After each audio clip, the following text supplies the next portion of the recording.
Hi readers, it's Mrs. Bright. Today we are going to read Franklin Plays the Game by Paulette Bourgeois and illustrated by Brenda Clark. Franklin Plays the Game. Franklin could slide down a riverbank. He could tie his shoes and count by twos. He could walk to Bear's house all by himself. But Franklin couldn't kick a soccer ball straight. That was a problem, because Franklin wanted to be the best player on his team. Franklin loved soccer. He liked the running and the dribbling. He especially liked the uniforms. He wore his purple and yellow jersey and matching shin pads, even when he wasn't playing soccer. Sometimes he slept with his soccer ball and dreamed of scoring goals. Before every game, Franklin practiced in the park. He kicked the ball with the inside of his foot again and again.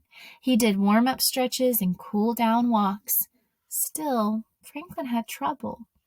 He couldn't run very fast, even without a soccer ball between his feet.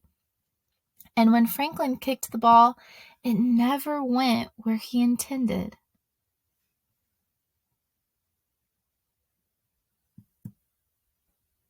Goose watched Franklin's ball fly into the bushes. "I'll never score a goal," said Franklin sadly. "Neither will I," said Goose. "I keep forgetting the rule that says I cannot use my wings unless I'm the goalkeeper. Everybody gets mad at me." Goose showed Franklin how wide her wings stretched. Beaver was watching too. "And I'll never score a goal," she said, "because my tail is so long and heavy that it drags me down." She ran for a bit. Franklin and Goose could see the problem.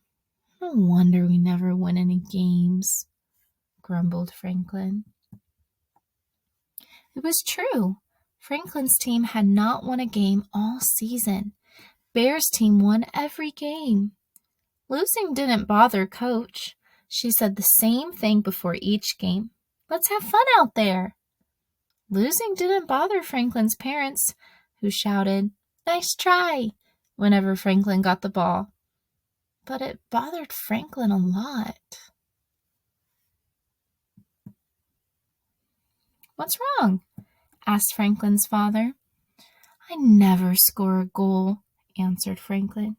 "But you try and you have fun," said Franklin's father. "That's the important thing." Franklin nodded. That's what all the grown-ups said. But he really wanted everybody to cheer for him. He wanted to score a goal. It wasn't only Franklin who felt that way. Each of Franklin's friends wanted to score a goal, but the harder they tried, the worse they played. Franklin forgot where to stand. Goose forgot what to do. Whenever the ball came to Franklin's teammates, they rushed toward it. Players tripped over feet and tails and long ears. They crashed into a heap. Coach helped untangle the players. You have to work together as a team. You have to share the ball. But it wasn't easy to do. Their team lost again. It made the players feel sad. Franklin huddled inside his shell. Beaver tucked in her tail, and Goose folded her wings. The other team crossed the field to shake hands. "Nice try," said Bear. Franklin didn't come out of his shell. Bear bounced the soccer ball up and down. "Come on out, Franklin," said Bear. Franklin poked out his head. At that moment, Bear's ball was coming up. Franklin bounced the ball off the top of his head. It went flying straight to Goose. She spread her wings. "Saved!" Franklin shouted. Beaver was so excited that she flapped her tail up and down. "That's it!" cried Franklin. "What's it?" asked Bear. Franklin smiled at Beaver and Goose. "I think I know how we can score goals," he said, patting his head. "But it will take some teamwork." Every day until the next game, Franklin and the team practiced in the park. Coach helped them work on a special play. They giggled and laughed and dribbled and bounced. They played in the rain and slid in the mud. One day, Bear came by. "What are you doing?" he asked. "Just having fun," said Franklin. He could hardly wait until the next game. It was time for the final game. The teammates huddled together.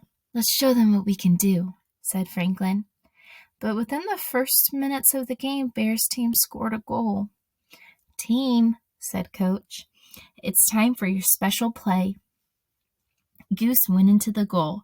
She used her wings as much as she wanted and made 3 spectacular saves.